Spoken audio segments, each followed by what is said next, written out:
What type of a buildup do we get with that fight? Like, do we go back to the days of like Mayweather Canelo with like the multi-city press tours and the 24/7 type things for a fight like that? Well, again, this one I think even more so is going to be a social media promotion, and especially with those two guys who have, among the top, two of probably the top 3 or 4 social media followings in the sport. So I think whereas traditionally would have said, hey, multi-city, you want to generate all this publicity in all these different areas and a lot, we don't have to do a multi-city press tour to create content, and those guys are experts at creating content already. So particularly given the age and the demographics of their fan bases, like this is something that I think this will be, the first sort of social media first boxing promotion.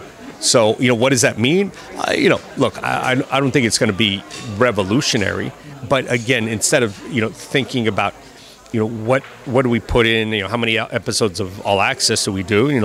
We'll do a couple for sure, but more so is how do we adapt what we're doing to get maximum exposure on TikTok? Because that's the demo that we can capture with these two fighters, and they already have an audience there. So the reality is, how do we use those tools more proactively to get people under the tent?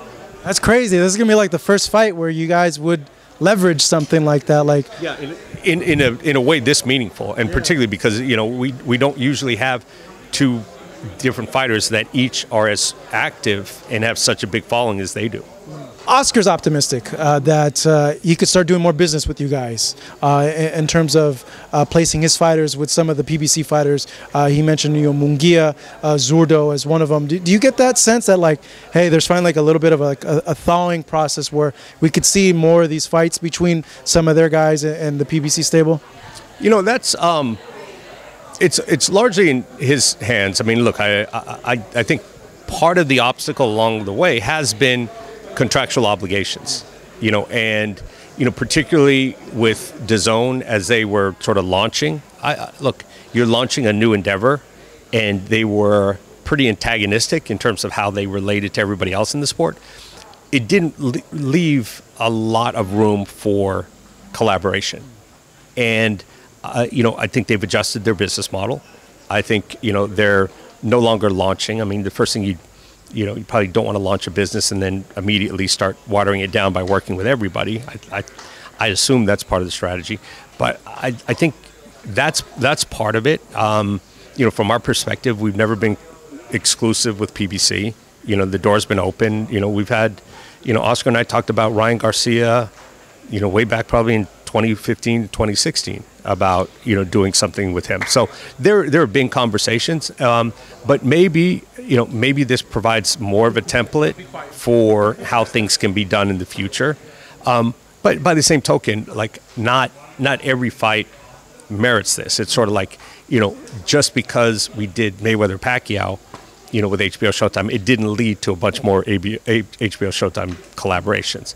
But where it's necessary and where there's enough business to do, like, yeah, look, if this breaks the ice, then great. Yeah, he's hoping that this leads to the Crawford-Spence fight, and he had a chat with Crawford. We don't know where Crawford's going to go, but do you think something is needed like that, like Crawford aligning himself with a promoter like Oscar that you guys have worked with to nail it down? No, I don't think so. I mean, if that's where he ends up, then great. That's certainly his prerogative, and to run his career the way he wants to. I don't think it affects it one way or the other, because I don't think it was the lack or presence of a promoter that caused it to break down the first time. If having a promoter in there and I can make the negotiation easier and smoother, then great. But I don't think that having a promoter, not having the promoter was a factor. It really was sort of, I think different expectations, and just not being able to get to the same page, and then, at a certain point, Crawford went in a different direction. Have you guys re-engaged? Have you guys tried to start talks? The reality is this is one where you don't want too many cooks in the kitchen. Yeah. And so, look, I want to insert myself where we can be helpful. But I'm not demanding a role in this. I mean, this is largely a conversation between Crawford and PBC and TGB, as it should be, because they're negotiating sort of terms of the fight and in the business things. So, where I can be helpful and provide some information or explain sort of how a deal like this works, I'll do that. But it really is until someone says, hey, tags me in and says, look, we can really use the network to mediate or do something like that. I'll sit back because the last thing we need is too many cooks in the kitchen. For the Mayweather-Pacquiao fight, it took Les to step in and be like, we're doing this fight. Yeah. And I know this fight is not as big as that one per se, but can't you just be like, no, I need to step in and be like, no, we got to get on the same page and we got to make this happen, because it still is a huge fight. Well, the thing with Les, and Les was in a really interesting position because you had two entities which didn't like each other at all, which was sort of the Mayweather side and the Pacquiao side with Top Rank. And there's a lot of animosity. And Les was one of the few people that both sides respected. Now, here with Spence Crawford, there's not really animosity. I mean, certainly there's a rivalry, but it's not like the two sides can't have civil conversations. They've had plenty of civil conversations. So what Les was very helpful is when we got to an impasse and people had dug in and maybe there's some emotion causing people to just dig in, he can sort of get on the phone with both sides as someone we respect and says, come on, let's be reasonable. Here's what you should do, and sort of ping pong back and forth. So I'm not, look, a guy with the business experience of Les can always be helpful, but here it's not really the same problem. It's just, Crawford had, certain objectives that he needed addressed, and he didn't get them addressed. So, look, I don't think Les is going to knock sense into Crawford's head. That wouldn't be his role. So it's just a matter of, I think, re-engaging after having some time to think about it and everybody settle on it and say, okay, what's really important? What do I really need to get this done? Is Showtime going to get behind slap fighting? What do you make of all that? I'm not a fan, and look, it has nothing to do with, who's behind it and who's involved. It's a car wreck, and I think it's dangerous. And I think, certainly there's a lot of danger in MMA and in boxing. But to have something where, it's part of the definitive rules that you cannot defend yourself, and it's just naked, sort of naked head blows without any protection whatsoever. Sure, it's only one or two or a half dozen or, whatever it is in the actual competition. But to me, it's a step too far. I'm actually surprised that it was sanctioned by the states that have sanctioned it so far. So no, I'm not a fan. How does it even get sanctioned? That's the thing. I think a lot of fans sit there and wonder because they can't defend themselves. And yeah, it's like a coin flip. Whoever strikes first, that's your fate's sealed pretty much if the guy's really good.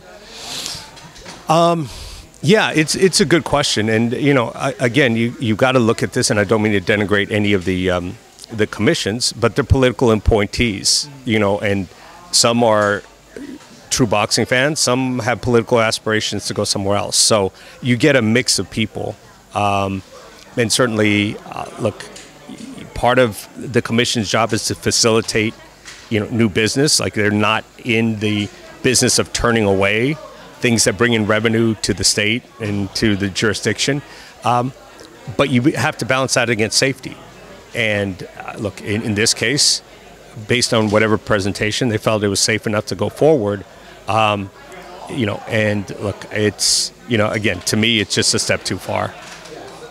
And finally, this merger with Paramount Plus, there's reports from Nerdist and others.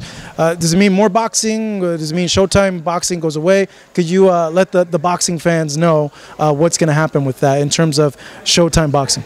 Yeah, it wasn't really a surprise. If you've been paying attention to public statements, and certainly if you're in the company, this is something that's been coming for about 6 months.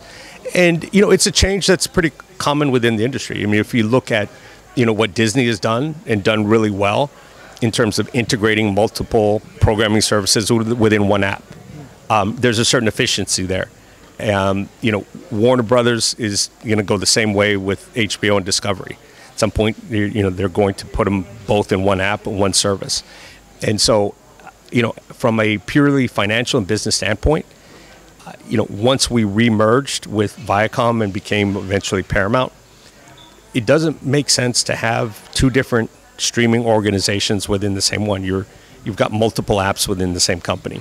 So I think, look, there's a super competitive streaming environment out there, and it's better to compete, as one combined entity than to try and sink and swim on our own. So the reality is, this is just, in furtherance of what is happening across the industry, is, trying to have the strongest offering and in a super competitive streaming environment. Now, in terms of, what it does for boxing, look, in the short term, there is no change. We are probably a few days away from announcing another really ambitious schedule, a really robust, active schedule. Some of it has started to leak out, but there's still a lot that has not. And, so there is no change going forward. I've seen all the silly reports from, the St. Chasalistic, we're going out of business February 23rd.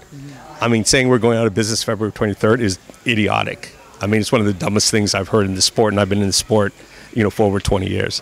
So, saying stuff like that, people send it to me. Some are serious, some are panicked, some are laughing. I said, I can only laugh, because look, we're continuing to schedule events, we're continuing to announce events, we're doing some of the biggest events in the sport, both on pay-per-view and off pay-per-view, and that's not going to change in the short run. Where things go in the long run, look, who knows? It's a difficult economy out there, but right now the company is definitely committed to the sport and committing to the sport beyond just 2023, and I haven't heard anything that changes that. Yeah, it would be you and your whoever's above you to advocate, for boxing. The only thing I have a worry as a fan is there was a thing in the report that said that there could reshift resources with underperforming properties. And, if you take a look at, viewing figures and they see that, like, hey, we do a documentary that gets this much and these live events cost this much. We kind of saw that with HBO where, they said, like, hey, we're spending so much on these boxing events and we could do an Andre the Giant documentary that gets, tenfold of that, and it kind of makes you wonder at times. Yeah, I think, I'm glad you brought that up because it's another, I think, really misconception or really overly simplistic generalization. People rely on Nielsen ratings, which are one tip of the iceberg. That's one metric of many that we use. We use streaming, streaming viewership, which is not reported by Nielsen for the most part. We use, subscriber additions, new signups. We use, things which measure retention.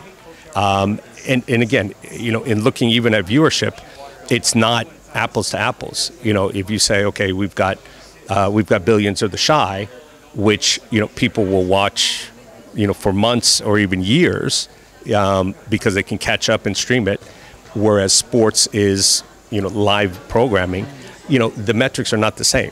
So, yes, look, part of this is, when he's talking, when they're talking about, low viewership is a problem. It is. I mean, there's not a network in the business that is going to continue committing to something that has low viewership. But whether, in fact, low viewership, what the metrics are for making that decision are something that's far more complex than just looking at the Nielsen ratings and saying 250,000 people watch this, or saying, hey, nobody watched, we only got 200,000 people watching the Tank pay-per-view replay. It's a pay-per-view replay. Like it's sort of like we didn't pay for it to start with. It's sort of like that's not an investment of resources. It's a pay-per-view replay that came off pay-per-view. So it's sort of like, okay, I understand, but these are, I think, people trying to take one and one and add them together and get to 3 or 4 or 5 and draw conclusions. Look, the overview is, look, there's always going to be people, surprisingly or not, that root for us to not succeed. And that's what the majority of this is for whatever reason, people with agendas or who are supporting other other platforms or don't like me or don't like Al Heyman are using this to advance a certain agenda, which, you know, isn't the case. Stephen, as always, man, good information, good insights. Thank you. I appreciate that as well. Here was Stephen Espinoza, the head of Showtime Sports, Marcos Villegas, Fight Up TV in Los Angeles.